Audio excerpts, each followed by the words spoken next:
What's going on, guys? I'm Zephyros, and today we're going to be talking about the incredible ancient banner that we've got coming tomorrow, and whether it's worth actually pulling those shards for Cyrus, Uredin, and Pelagios.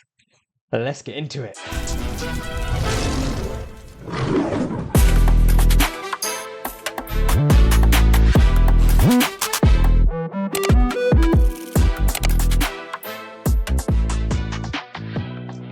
So it's really important to mention this banner is a repeat banner, all right? So we had this really, I'm pretty sure it was really early this year or very, very, very late last year. It was an amazing banner then. We're just going to talk about, is it still an amazing banner? We know what these heroes are capable of now. Obviously, not a lot of new heroes have come out, and like it's very likely we're going to get a lot more new heroes coming as well. So we'll look at whether it is worth it. So the first point to kind of consider when thinking, is it worth pulling for these heroes, is do you care about guild versus guild? Because that plays a massive kind of role in whether you pull on this banner.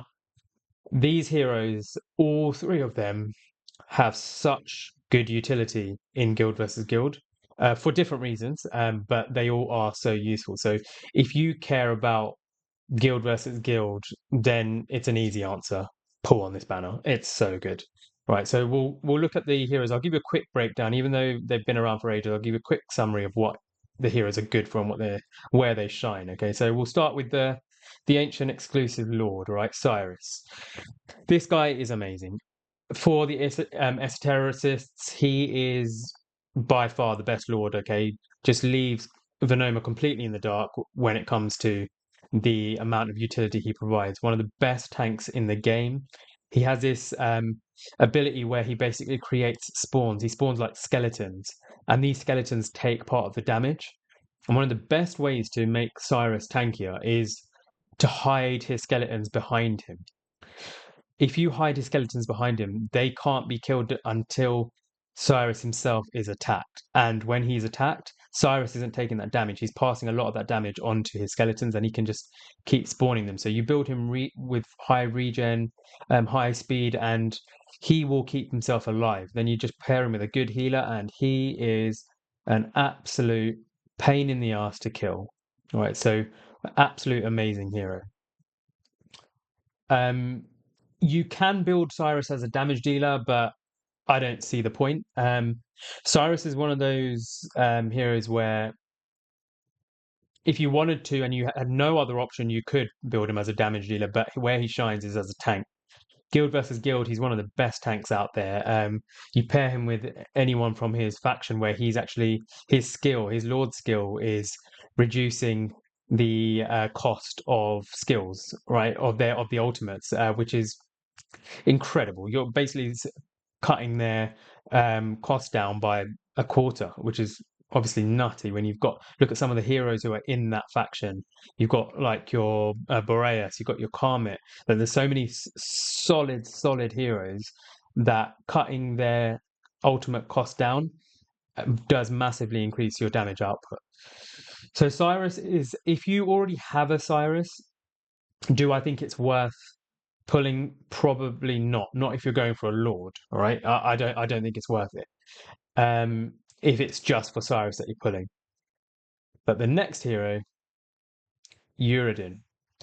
So Uredin is one of those heroes where you don't care about his skills. He's not. You don't pull Uredin for his skills. I'll be completely honest with you. Okay. Unless you have no other options, no other fighters, and he's the only option you've got, you're really not going to use him for much content. There's not very many places where he shines, except for maybe the Conqueror Immortal Codex. Um, he has the execute ability, he has the stuns in, but it's really situational. Got this strange ultimate range, but his normal range is just 2 tiles. So there's nothing special about his kit. What's special about Uredin? Let me show you my Uredin. All right. What's special about Uredin is this right here. He's only A1 and he's at over 116k BP.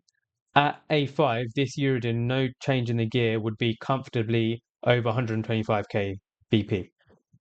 In Guild versus Guild, where BP is king for your demon soldiers, you're not going to beat a Uredin, right? So for me personally, just Uredin being on this banner is enough for me to pull. I obviously care a lot about GVG. It's one of the kind of areas of the game that I play the most, and I spend the most time on. So for me, it's a no-brainer. I will 100% be pulling on this banner. Then you move into the next person on the banner, and another reason to pull. Pelagios is so underrated in this game. It is crazy. You can use him in so many places. You can use him in arena. You need him, or he's so useful in the EOR Furious Torrent Immortal Codex. Guild versus Guild, he's just one of the most annoying heroes to go against because of his tidal waves or his vortexes. This ultimate here where he just deals radiant erosion. He's got this vortex where he pulls everyone in, so he can completely just you try and hide a shielder away from all the attacks. Poseidon will pull that shielder into range. He's so useful. Again, he's 100% worthy of pulling for on the ancients, right? And his awakenings are so good. His A1 just massively increases his rage regen. So he just gets his ultimate quicker, just lays out a ton more damage. The other three, obviously, a bit of attack is always good. Crit rate, yeah, just makes it a bit easier to build him. This one, 4 more targets. He hits about 10 targets, so there's not that many situations where you have 14 targets, right? But this one here, oh my god, when you go against an A5, you just don't know when it brings in much more RNG. So when you're building a defense, it's so much better to have RNG in there, because when someone's attacking you, they can't plan for it. They can't plan for when this tidal vortex is going to happen. So timings become much more difficult against your defense. So it's one of those ones where this banner, for the most part, I would say you should be pulling.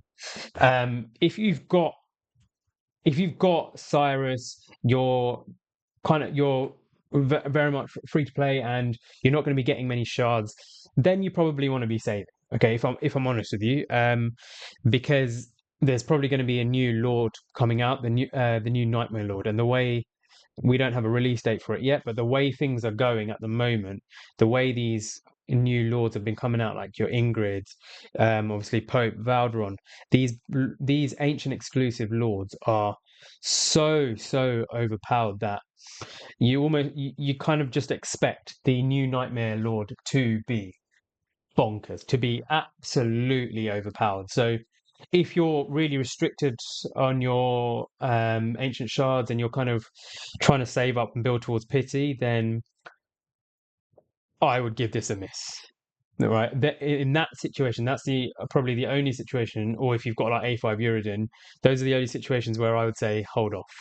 But every other situation, oh, this banner, so good, and I'm so excited. And I will be putting out a video of my summons tomorrow. Hopefully, I'll have about 120 ancients to pull. So hopefully, see you guys tomorrow. Stay blessed.